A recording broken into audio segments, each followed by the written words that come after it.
हमारी संस्कृति, हमारे संस्कार सदा रहें हमारे साथ। सब्सक्राइब करें तिलक। भाग्य की मारी बेटी या किसी बहू से सामना होने की आशंका के मारे मैं तो अब अपनी ही आहट से भयभीत होने लगी हूँ महाराज।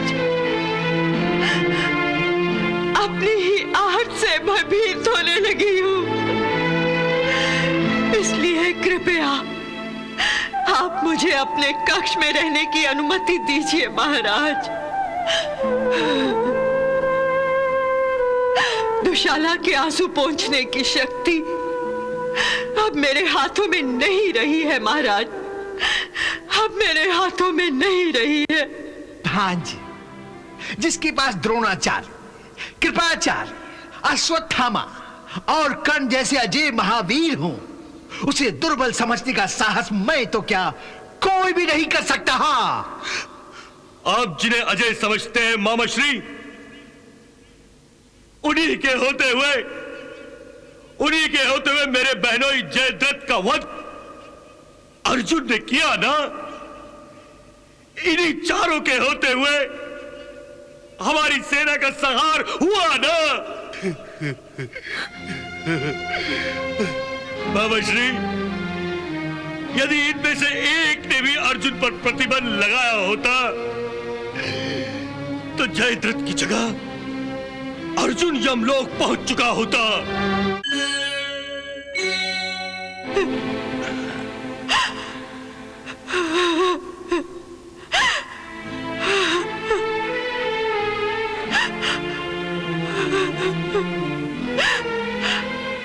गांधारी,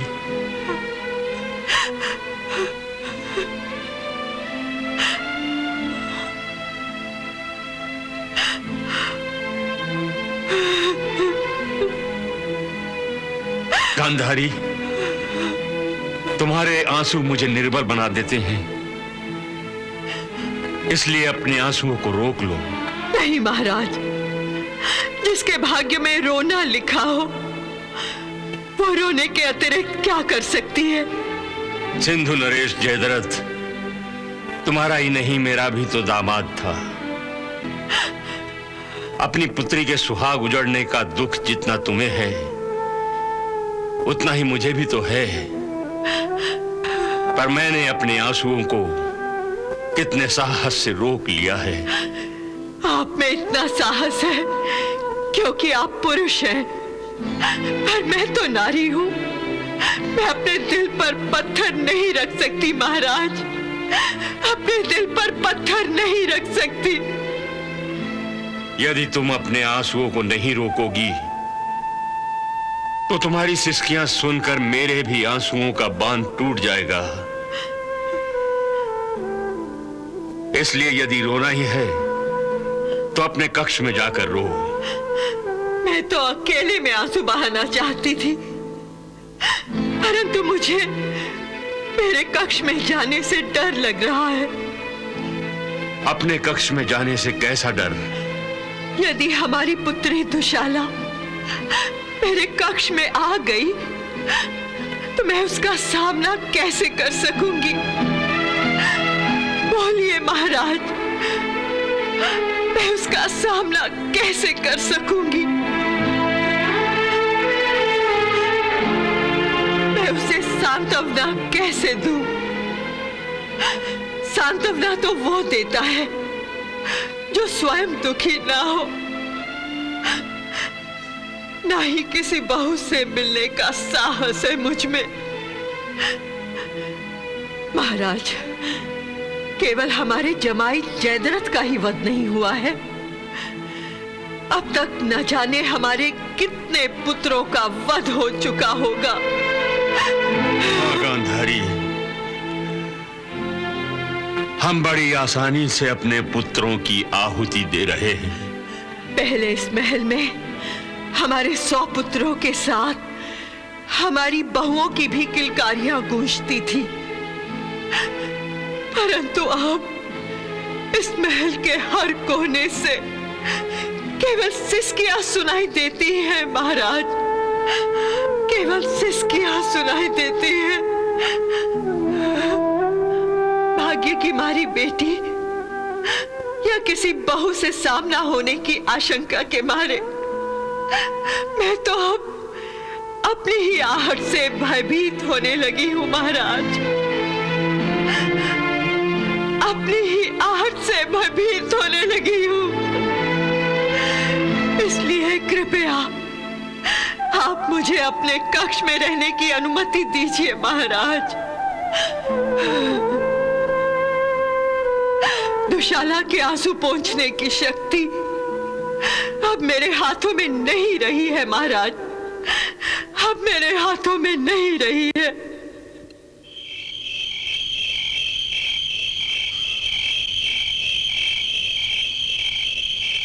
भैया, भैया। दुशाला, अरे दुशाला, मेरी प्यारी बहना, तेरे आगमन से तो हस्तिनापुर की शोभा ही बढ़ गई। कब आई तू? अभी अभी आई हूँ। सिंधु नरेश भी साथ में आए हैं क्या? हाँ आए हैं, लेकिन वो पिताश्री और माताश्री के साथ बातें कर रहे हैं। और तू मुझे मिलने आ गई? हाँ हाँ। क्या बात है, बहुत खुश दिखाई दे रही है। हाँ मैं बहुत खुश हूँ, इसीलिए तो मिठाई लाई हूँ। मिठाई? पर किस बात की मिठाई? भैया। अरे बताओ ना, किस बात की मिठाई? दुशाला बताओ ना, किस बात की मिठाई? आप मामा बनने वाले हैं। ओह,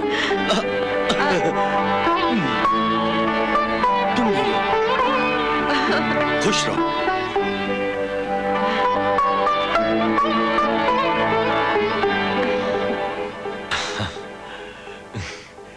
मेरी प्यारी दुशाला, तू सदा सुखी रहे।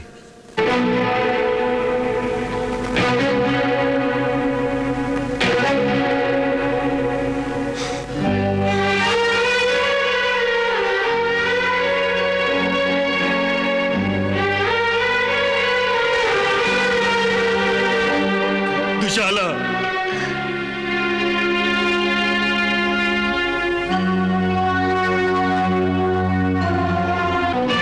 दुशाला, क्षमा कर दो मुझे, क्षमा कर दो। जिन हाथों पर तुमने राखी बांधी थी, वो हाथ तुम्हारे सुहाग की रक्षा नहीं कर सके। वो हाथ तुम्हारे सुहाग की रक्षा नहीं कर सके। वो हाथ तुम्हारे सुहाग की रक्षा नहीं कर सके, नहीं कर सके।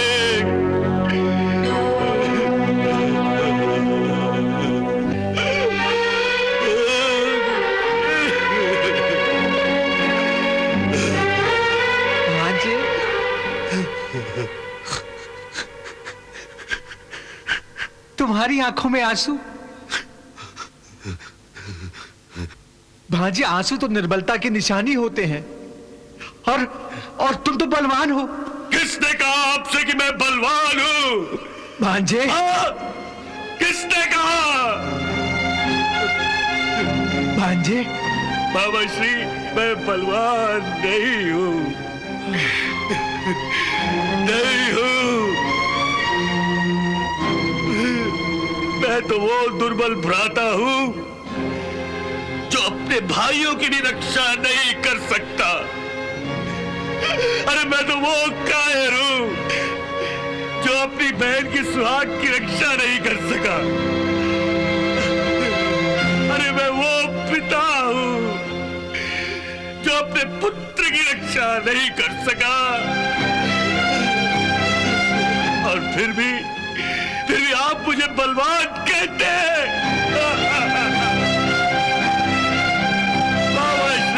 बाबा श्री, मुझ जैसा दुर्बल और अभागी कोई नहीं है, कोई नहीं है। धिक्कार है मुझ पर और मेरे बल पर, धिक्कार है। भांजे, जिसके पास द्रोणाचार्य, कृपाचार्य, अश्वत्थामा और कर्ण जैसे अजय महावीर हों, उसे दुर्बल समझने का साहस मैं तो क्या, कोई भी नहीं कर सकता। हाँ, आप जिन्हें अजय समझते हैं मामा श्री,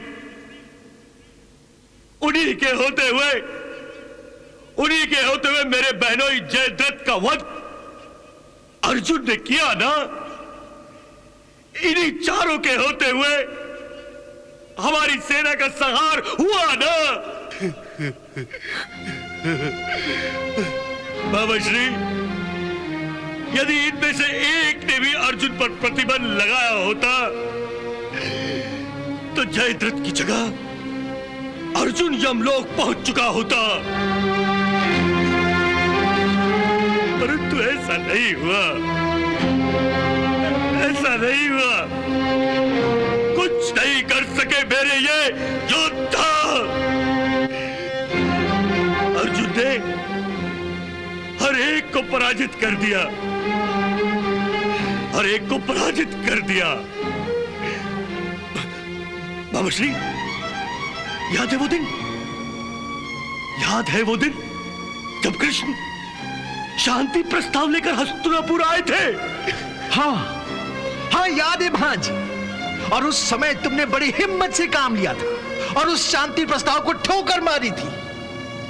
महाश्री, उस प्रस्ताव को मैंने जिस बलबूते पर ठोकर मारी थी, वो अंगिराज कर्ण अर्जुन से नहीं, भीम से पराजित हुआ था, भीम से। हाँ भांजी, इसे हमारा दुर्भाग्य ही कहना चाहिए। दुर्भाग्य? बाबा श्री, कभी पांडवों के साथ द्यूत खेलते समय हमारा प्रत्येक पासा हमारी इच्छा अनुसार हमें दान दिया करता था। हाँ,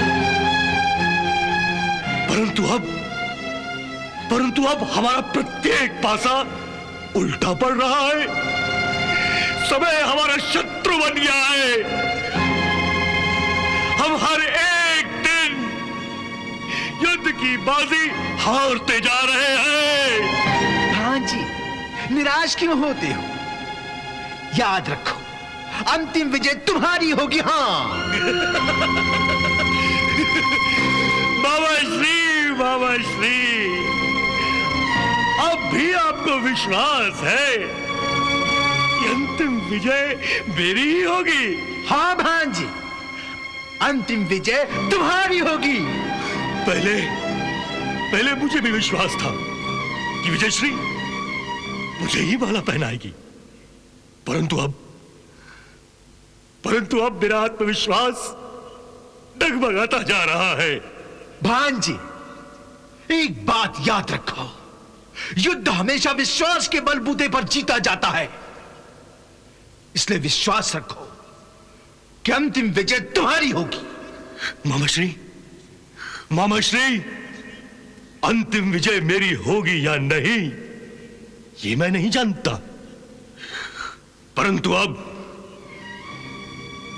अब मैं अंतिम युद्ध करना चाहता हूं। अंतिम युद्ध, आर या पार। अंतिम युद्ध। हाँ महाराज, युवराज अंतिम युद्ध की ही बातें कर रहे थे। पागल हो गया है वो, पागल। वो दिमाग से नहीं, दिल से बोल रहा है। महाराज, दुर्योधन के पास दिमाग है कहां? अर्थात ये महाराज कि दुर्योधन ने अपना दिमाग कब का शकुनी के पास गिरवी रखा हुआ है। इतना संहार होने के बाद भी शकुनी कह रहा है कि अंतिम विजय दुर्योधन की ही होगी।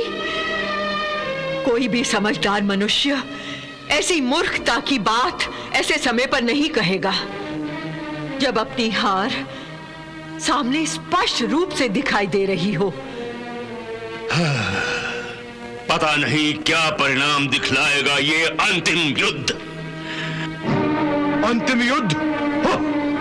हाँ भीम भैया, अंतिम युद्ध, जिसका अर्थ है या तो युद्ध जीतना या अपनी जान पर खेल जाना, और तब तक ना तो सोना, ना विश्राम करना और ना ही अपना कवच उतारना।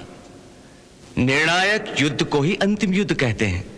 करने दीजिए दुर्योधन को अंतिम युद्ध, हम तैयार हैं। मेरी गदा दुर्योधन और दुशासन के रक्त से स्नान करने के लिए बेचैन है। मेरी प्रतिज्ञा पूरी करने का क्षण पास आ रहा है। उस निर्लज और पापी दुर्योधन की जांघ मैं अपनी गदा के प्रहार से तोड़कर रख दूंगा और उस अधर्मी दुशासन का सीना चीरकर उसके रक्त से पांचाली द्रौपदी के बालों को नहलाकर मैं अपनी दूसरी प्रतिज्ञा पूरी करूंगा। करने दीजिए दुर्योधन को अंतिम युद्ध, करने दीजिए।